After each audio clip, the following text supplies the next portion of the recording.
Okay, good afternoon.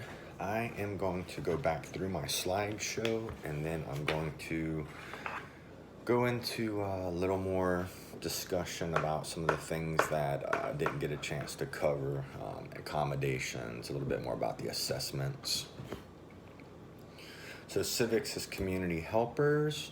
The standards covered would be the social studies standard, identify ways citizens can make a positive contribution in their community. The ELA standards is a writing standard about writing informative and explanatory text in which they introduce a topic.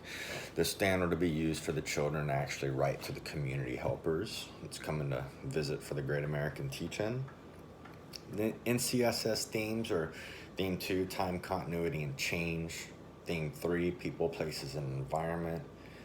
And Theme 10, civic ideals and practices. I want my students to understand the concept of being a good community helper. The children as well are responsible for working in their community to maintain a civil community. That individuals as well as groups have to actually come together and unite, and it takes hard work to maintain the communities that we all live in. And that people years ago had to work hard, sometimes even harder, because of the technology wasn't quite the same.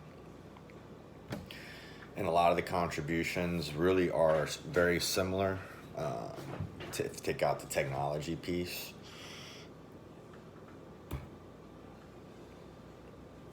And also it's very important for children to understand the concept of school, and that is not just designed just to teach and educate, but also with the teaching and education is to be able to take that and make the students, the children, more civil and better members of their community, and to be able to help more and understand that civic duties is their responsibility as well.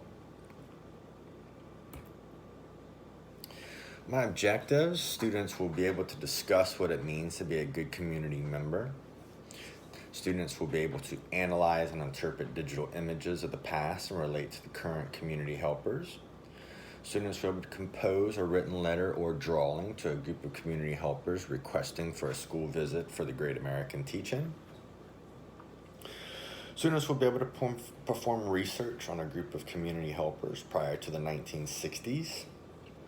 Students will be able to plan a community cleanup with the assistance from the teachers and the school staff, and compare key contributions from people from the 1960s compared with today's key contributors. And at the end, students will design poster boards. Students will be able to design poster boards detailing the important information about the community members. So the plan. So day one is a day that the teachers are going to actually introduce the lesson and talk about the 4 community helpers: police, librarian, city council member, Boy Scout or Girl Scout, as well as the actual den leader. Teacher will read Career Day by Anne Rockwell. Teachers will read Whose Hands Are These? A Community Helper Guessing Book, which both of these will be part of my secondary sources. And each group will also be utilizing an iPad for the www.teachers.scholastic.com for the interactive audio and read aloud. And what it is it has some of those same community helpers in it, but besides just being able to actually visualize the words, the students can actually listen to and hear it, which would also be something good for English language learners. So day 2 is going to be one of the big days where they actually perform research. They're going to start with researching the key contributors from the 1960s. And doing that, they're going to use primary sources and images from the National Archives and or the Library of Congress websites. They'll be basically taking in a couple key details about how those key contributors back then worked and what type of technology they had.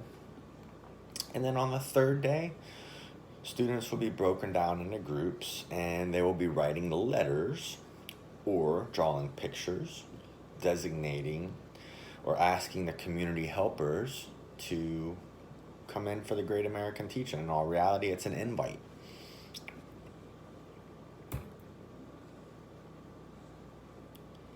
So on day 4, the actual community members will actually be coming in to talk to the students, to tell what they do. They'll have about 20 minutes each.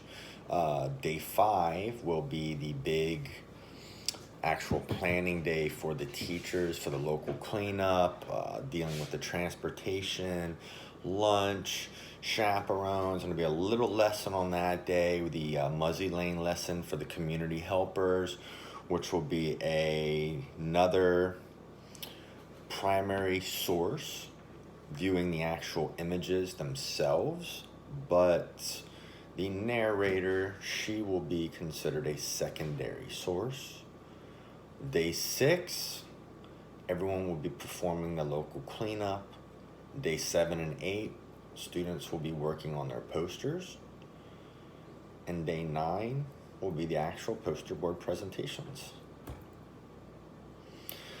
The sources, the images from the National Archives and Library of Congress will be primary sources, as well as all the visitors for the Great American Teach-In. There'll be primary sources as well. The Muzzy Lane key contributor, or the Muzzy Lane images, will be primary sources. The Muzzy Lane narrator will be a secondary source.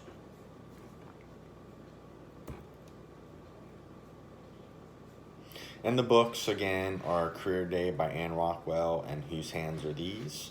A guessing book, a community helper guessing book, and the teacherscholastic.com interactive audio.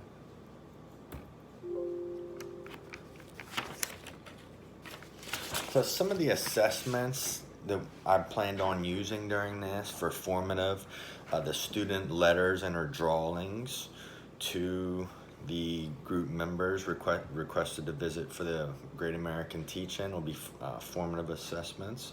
Worksheets, multiple different type of worksheets, an entry ticket prior to the contributor school visits, and in the interactive Muzzy Lane module, summative assessments. They'll be assessed on the cleanup day by the level of effectiveness, but not necessarily any type of paperwork, any tests. And students will also be assessed summatively by their final poster board project. A few misconceptions. The community contributors that are participating in the Great American Teach-In and community cleanup are the only members of society that make a difference in their community. I picked 4, but I think it would be good to just expand and let the students know that there's so many different people, so many different aspects of who can actually be considered a key contributor. And also that you have to be an adult to be a great community helper. That could be another misconception. And definitely technology was the same many years ago. We know that that is not true.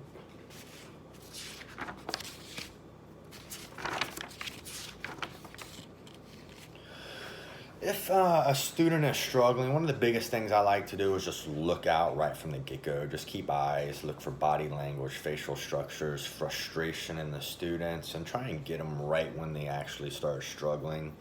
And get that frustration and kind of minimalize it as quick as possible. Get the student back on track, find out what they're struggling with, kind of break it down and diagnose it. Work with them one-on-one, have another student from the group assist. If a student masters the content quickly, since this is a group activity, the student who masters it quickly can assist the other group members in getting their portions of the task completed. If applicable, how does this lesson connect to or reflect the local community? This was a big one of them being out in the community helping out. I think is definitely a huge connection for the local community, and also working with the key contributors. How will I differentiate instruction for students who need additional challenges during this lesson? The students that need additional challenges can help group members and also perform additional research and begin working a little bit ahead of his or her peers. How will I differentiate instruction for students who need additional language support? I can read instructions to each student who needs additional support, allow students to write letters to community helpers in their native languages, provide additional picture books to help them have better visualizations, and utilize the ESOL teacher when necessary, provide a translation app or a native language dictionary for ELLs. And the questions asked the other day about adding into the reflection, how might this lesson actually play out in the classroom? I think it definitely can play out in the classroom. You kept bringing up about the 15 minutes. And being that this is still fairly new, I have only seen very limited social studies, and it does seem like it's about 15 minutes. So I do think it's realistic. I don't know, in a different location, a different school, a different method. I think, just take a matter of really brainstorming and putting in hard work to be able to create the lesson and be able to implement it with all the little different pieces and aspects of life that happen in the classroom. In the school, with testing, with meetings, but I definitely feel that it is possible, and I will hold on to the lesson, and hopefully one day this will be something I'll get to implement, because it's something that I put together really in kind of reflecting back. It was important for me. Those were some of the things that I really remember as a young student, and they really stuck out to me. So. And overall, the semester went great. The class, social studies, it was definitely challenging. A lot of writing. I think the technology portion, or Teachnology, that was implemented was really cool. Technology was one of my bigger, fears coming into USF and into the educational program. I'm slowly working myself out of those fears, and it's coming together rather well. But overall, I can't complain. I learned so much. I had a great time. All the classes were different. They were highly engaging. They were highly interactive. They were individual works. There was group works. So I don't really, have any complaints or even say that I would do anything different. I do appreciate it, and it was really a great class that I'm taking every little bit and piece of information, of PowerPoints, of slideshows, of handouts, of writings, and I'm keeping everything for the future. And it's been awesome, and thank you.